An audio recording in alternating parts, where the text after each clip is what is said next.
Hello everyone, সবাই কেমন আছো? আশা করছি খুব ভালো আছো। তো আরেকটি ডেইলি ব্লগে তোমাদের সবাইকে স্বাগত। তো দেখো, বাইরেটা বেশ সুন্দর রোদ উঠেছে।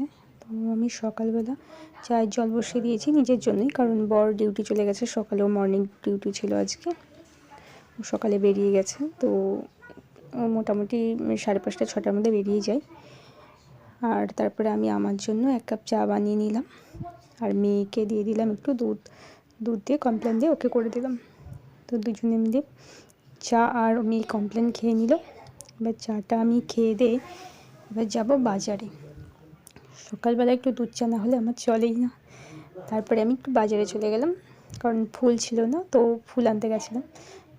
তো ফুল আমি নিয়ে নিলাম আজকে, যেহেতু সোমবার, আর সপ্তাহে 2 দিনই নেই, বৃহস্পতিবার আর সোমবার চলে যায়। 10 টাকার ফুল যা দেয় চলে যায় সপ্তাহে, তো 2 দিনই নেই। তো দেখো, এখানে সবজি বাজার বসে গেছে।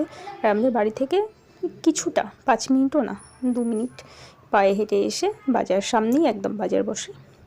তো বাজারও চলে এসেছি। তো একটু সবজি ছিলই, ভাবলাম একটু বিনস ছিল না, একটু বিনস আলু ভাজা খেতে খুব ভালো লাগে, তো একটু বিনস নিয়ে নিলাম আমি দোকান থেকে। দেখো, সবজিগুলো পুরো ফ্রেশ, আর দেখেও খুব ভালো লাগে। বিভিন্ন রকমের সবজি থাকে দোকানে, আর নিজে হাতে কিনতেও সেটা খুব ভালো লাগে। তো আমিই রোজ বাজার করি, যখন বাজার যাই আর কি, তো আমিই বাজার করি বেশিরভাগ। আর ভালোও লাগে নিতে বিভিন্ন রকমের সবজি। শীতের তো অনেক রকমের সবজি দেখা যায় শীতকালে। তো বিনসটা নিয়ে আমি এখন চলে গেলাম একটু কাকিমার ওখানে, যে দেখতে কি করছে, যাওয়া হয় না। তো দেখো, কাকিমার এখানে গাছ লাগিয়েছে, ফুল গাছ। তো ফুল গাছগুলো বেশ সুন্দরই হয়েছে। বেশ কটা গাছ নেই, এবার শীতে লাগিয়েছে। গাঁদা ফুলের গাছ আছে, রক্ত গাঁদা আছে, এখানে একটা ডালিয়াও লাগিয়েছে। ডালিয়া গাছটা খুব সুন্দর হয়েছে, খুব সুন্দর হয়েছে, কিন্তু এখনও ফুল ফোটেনি, জানি না কবে ফুল ফুটবে। আর এখানে আছে পেঁপে গাছ 2টো। আর এখানে দেখো, কিছু কাকিমা মেথি শাক লাগিয়েছে, মেথি ছড়িয়ে দিয়েছিল, তো অল্প অল্প উঠেছে। আর তুলসী গাছের তো গাছগুলো সেই সুন্দর। তো আমি একটু কাকিমার সাথে দেখা করে আবার বাড়ি চলে গেছি। জামা কাপড় ভেজানো ছিল, একটু জামা কাপড়গুলো কেচে দিয়েছি। কেচে টেচে আজকে স্নান পুজো সেরেই আমি রান্নাবাড়ি করবো। আজকে আর সকালে রান্নাবাড়ি আগে করিনি, ওই জন্য জামা কাপড়গুলো কেচে তারপরে আমি স্নানে চলে গেছি। স্নান টান সেরে চলে আসলাম, একটু ফ্রেশ হয়ে নিলাম আগে। মুখটা না ভীষণ ড্রাই হয়ে গেছে, যেন ক্রিম লাগালেও যেন মনে হয় যেন মুখে ক্রিমই থাকে না। তো তোমরা যদি কেউ বলো যে ড্রাই স্কিনের জন্য কী করতে হবে, তাহলে প্লিজ আমাকে কমেন্ট করে জানিও। এতটা ড্রাই লাগে না যে ক্রিম দেওয়ার সাথে সাথে মনে হয় ক্রিমগুলো টেনে নেয়। জানি না যে কী করলে ভালো হয়, আমার কাছে তো কোনো বুদ্ধি নাই। তো তাড়াতাড়ি করে এখন ফ্রেশ হয়ে নিয়ে এবার চলে যাব পুজো দিতে, সোমবারের পুজো।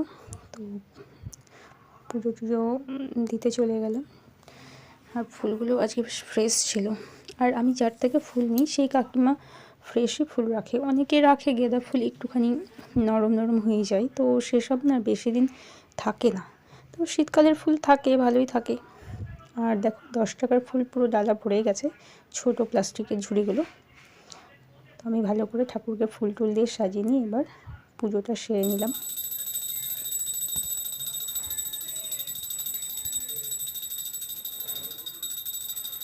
পুজো টুজো দিয়ে এবার আমি চলে যাব একটু রান্নাঘরে। পুজো কমপ্লিট হয়ে গেলে আমি অত বেশি বেশি করে করি না, সিম্পলি করি, ঠাকুরকে যেরকম পুজো দেয়। আর এদিকে দেখো, আমি চলে এসেছি বিনস আলু ভাজা করবো জন্য। বিনস আলুটা কেটে নিলাম, আর একটু মটরের ডাল করেছিলাম, তো করে টোরে এবার খেয়ে নিলাম, মেয়ে আর আমি খেয়ে নিলাম। আর যেহেতু নিরামিষ, বেগুন ভাজা, স্যালাড, আর ছিল বিনস আলু ভাজা। Thank you.